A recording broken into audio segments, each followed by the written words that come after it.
रजस्वला अवस्था में माताओं बहनों को पूजन करना चाहिए। रजस्वला स्थिति में माताओं बहनों को दूर से दर्शन करने का अधिकार है, प्रणाम करने का अधिकार है, मानसिक पूजा करने का अधिकार है, मानसिक जप करने का अधिकार है, मानसिक पाठ करने का अधिकार है, प्रगट में पूजा करने का अधिकार 3 दिन तक नहीं है। जो भोग परायण है, जो गृहस्थी में है, वो 3 दिन तक अपने ठाकुर की सेवा दूसरे से करावें, क्योंकि रजस्वला स्थिति में शास्त्र निषेध करता है। अगर रजस्वला स्थिति में संख्या ली है, गुरु ने दिया है माला जपने का, तो कैसे पूरी करे? तो शायद उस समय काउंटर नहीं होगा जब उत्तर लिखा गया है। तो इन्होंने कहा कि सूत की माला ले सकते हैं या लकड़ी की माला ले सकते हैं। तुलसी की माला से रजस्वला स्थिति में संख्या पूरी न करें। अब तो बढ़िया सुविधा है, न सूत न लकड़ी, काउंटर अंगुरी में फंसा लो, मंत्र और नाम की संख्या पूरी कर लो। जप नहीं छोड़ना चाहिए, जप नहीं छोड़ना चाहिए। और किसी ग्रंथ का स्पर्श नहीं करना चाहिए, पूजा ग्रह का स्पर्श नहीं करना चाहिए, रसोई का स्पर्श नहीं करना चाहिए। अगर गीता, भागवत, रामायण इनका पाठ है तो जितना याद हो उतना मानसिक कर लेना चाहिए, ग्रंथ नहीं पकड़ना चाहिए रजस्वला स्थिति में। अब आखिरी में बता दीजिए कि सच्चा भजन हो रहा है, इसकी परीक्षा क्या है? सच्चा भजन हो रहा है हमारा, इसकी परीक्षा क्या है? भजन करने वाले की प्रतिपल उन्नति होती है। जैसे भोजन करने वाले को एक एक कवल में क्षुधा निवृत्ति, तुष्टि और पुष्टि होती है, ऐसे भजन करने वाले को संसार से वैराग्य, स्वरूप का बोध और भगवान से प्रेम, तीनों एक साथ बढ़ते चले जाते हैं। यदि संसार से वैराग्य हो रहा है, अपने स्वरूप का बोध हो रहा है, भगवान से प्रेम हो रहा है, तो आपका भजन ठीक चल रहा है। अगर भोगों में ही आसक्ति बढ़ रही तो कहीं त्रुटि कर रहे हो नाम जप में। नाम जप और बढ़ाओ। संसार के भोग कड़वे लगने लगे, यही भजन का फल है। भगवान प्यारे लगने लगे, यही भजन का फल है। शरीर दूसरा लगने लगे, मैं तत्व इससे अलग है, ये स्वरूप बोध होने लगे, यही भजन का फल है। लौकिक कामना के लिए भजन करें तो क्या भजन से लौकिक कामना पूर्ण हो जाती है? संसारिक कोई कामना चाहे तो भजन से पूर्ण हो जाती है। हाँ, पहले पाप नष्ट होगा, फिर कामना पूर्ण होगी। इसलिए अगर थोड़ा भजन हुआ, पाप अधिक है, तो कामना पूर्ण तब तक नहीं होगी जब तक पाप नष्ट नहीं हो जाएगा।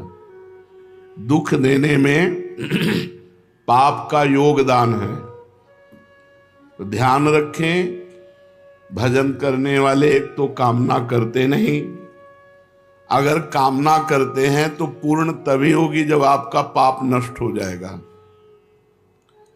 ऐसा ना सोचे कि भजन से कामना पूर्ण क्यों नहीं हुई, और भजन करो। जब तुम्हारा पाप नष्ट हो जाएगा तो तुम्हारी कामना पूर्ण हो जाएगी। भजन करने वाला लौकिक कामना ना करे तो अच्छा है, भगवान की प्राप्ति की कामना करे, दुख सुख भोग ले। कामना चाहे पूर्ण हो या नष्ट हो, भजन दोनों काम करेगा। कामना पूर्ण करके चाह मिटा देगा या कामना का ही नाश कर देगा। भजन नहीं छोड़ना चाहिए। हम तो 7 वर्ष से भजन कर रहे हैं, प्रश्नकर्ता ने कहा, पर हमारी कोई आदि व्याधि अभी तक दूर नहीं हुई। मुझे लगता है मेरा भजन निष्फल है क्या? नहीं,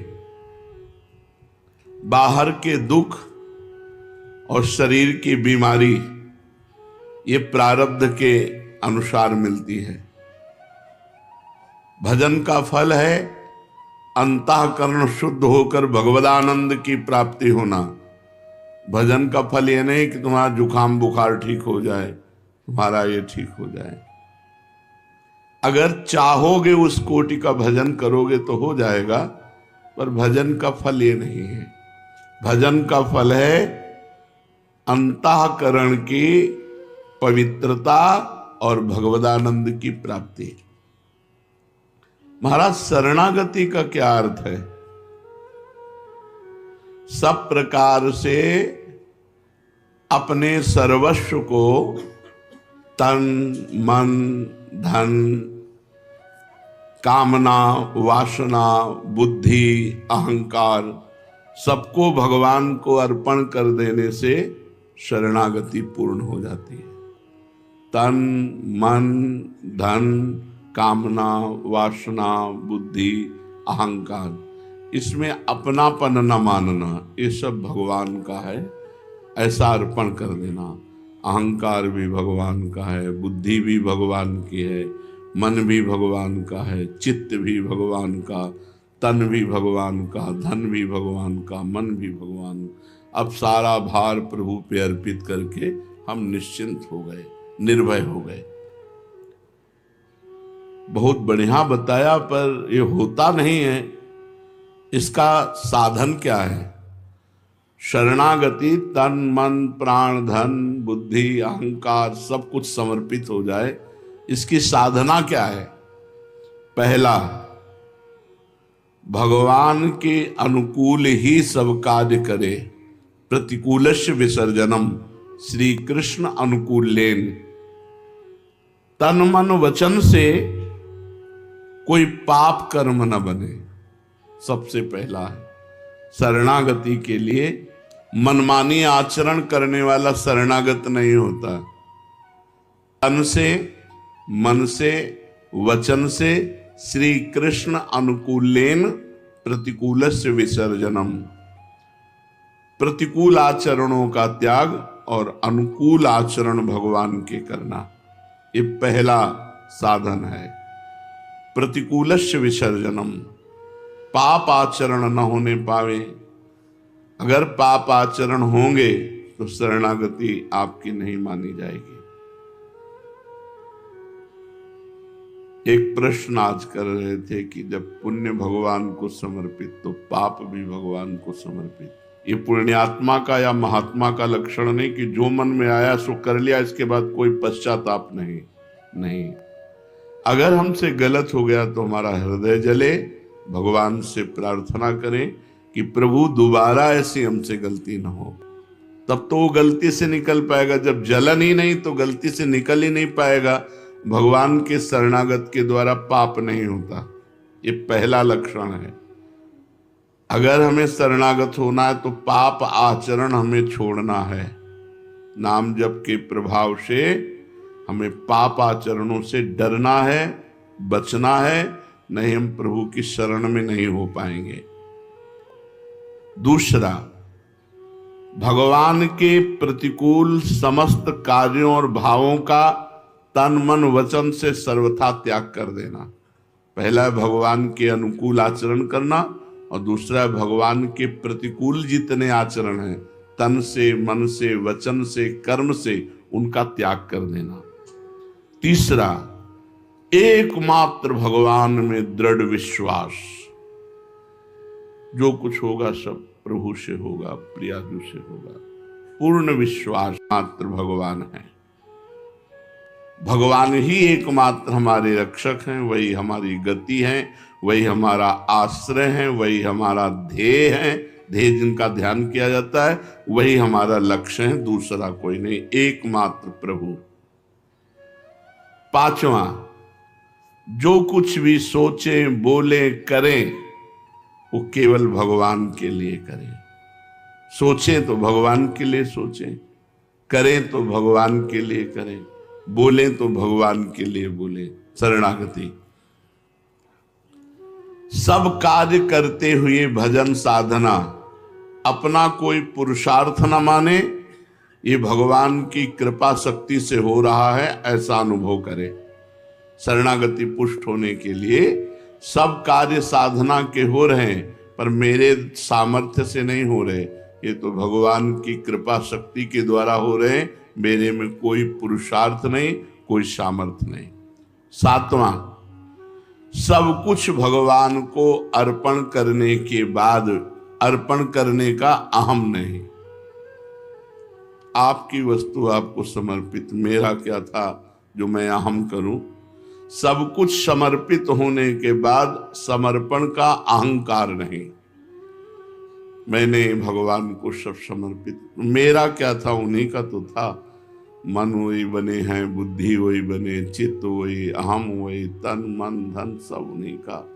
मेरा क्या, मेरा भ्रम था, मेरा वो मिट गया उनकी कृपा से। ये उपरोक्त जो आपने 7 साधन बताए, तो शरणागति का ये साधन ठीक ठीक चल रहा है, इसका हम कैसे पता लगाएं कि हमारी शरणागति ठीक ठीक से हो रही है? 4 बातें। पहली बात, भगवान का परम प्रेम के साथ चिंतन और उस चिंतन में डूबना। जब आपकी शरणागति हो जाएगी तो ये लक्षण 4 प्रकट होंगे। भगवान के नाम का, रूप का, लीला का, गुण का परम प्रेम के साथ चिंतन और उसमें डूबना, आनंदित होना। नाम चल रहा है तो उसी को सुन रहे हैं, उसी को देख रहे हैं, उसी में डूब रहे हैं, शरणागति आपकी पुष्ट हो रही है। दूसरा, कार्य करते समय ये मैं प्रभु के लिए कर रहा हूं, कार्य समाप्ति के बाद प्रभु को समर्पित कर रहे हैं। तीसरा, चाहे सुख मिले या दुख, लाभ मिले या हानि, हमारी मस्ती में कोई फर्क नहीं पड़ेगा। यदि हम शरणागत हैं तो चाहे सुख मिले चाहे दुख, चाहे लाभ मिले चाहे हानि, हम मस्त रहें, राधा राधा राधा राधा।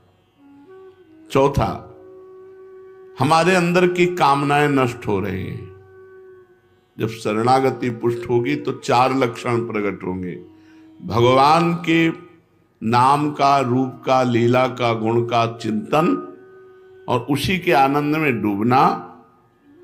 भगवान के अनुकूल ही सारे कार्य करते हुए भगवान को समर्पित करना और भगवान के प्रत्येक विधान में राजी रहना, चाहे सुख मिले चाहे दुख, चाहे मान मिले चाहे अपमान, चाहे हानि मिले चाहे लाभ। और चौथा, हमारे अंदर कामनाएं नष्ट हो रही हैं, अब बढ़ नहीं रही, धीरे धीरे मन शांत हो रहा है। इस अवस्था में परम शांति, शाश्वत शांति मिलने लगती है जब शरणागति पुष्ट हो जाती है। ये परमोच्च अवस्था है शरणागति। इस अवस्था में स्थित होकर के साधक भगवान की दिव्य लीलाओं में प्रवेश पा जाता है बहुत जल्दी शरणागति से। शरणागति होने पर स्थिति में क्या होता है? भगवान से प्रेम, तत्व का ज्ञान, संसार से वैराग्य, 3 बातें उसमें जागृत हो जाएंगी। भगवत प्रेम, तत्व ज्ञान, सर्वत्र भगवान है, और संसार से वैराग्य। समर्पण में क्या क्या समर्पण किया जा सकता है? जो कुछ भी तुमने अपना माना है, सब कुछ, जो कुछ तुमने अपना माना है, सब कुछ भगवान को समर्पित कर दो, निर्भय हो जा। तुम्हारी ही वस्तु कई गुना बढ़कर तुम्हें मिलेगी। जैसे लॉकर में जब बैंक में जमा करते हो तो तुम्हारी वस्तु सुरक्षित रहती है ना, तो भगवान को समर्पित कर देने का मतलब है कई गुना बढ़कर उसका परमानंद मिलना। शरीर तो चिदानंद शरीर मिलेगा, पार्थिव शरीर समर्पित कर दो तो चिदानंद शरीर भगवान दे देंगे अपने सहचरी भाव, दास भाव, गोपी भाव, जिस भाव के आप हैं। इंद्रिय तो दिव्य इंद्रियां हो जाएंगी जो भगवान के रूप गुण लीला का दर्शन कर सके। मन जो भगवान की सेवा का संकल्प विचार कर सके। बुद्धि जो भगवान की लीला का निश्चय करवा सके। अहंकार जो भगवान के दासत्व में स्थित हो जाए। सब कुछ समर्पित कर दो और बेपरवाह हो जाओ। आज से हमारा सब कुछ प्रियालाल को समर्पित है।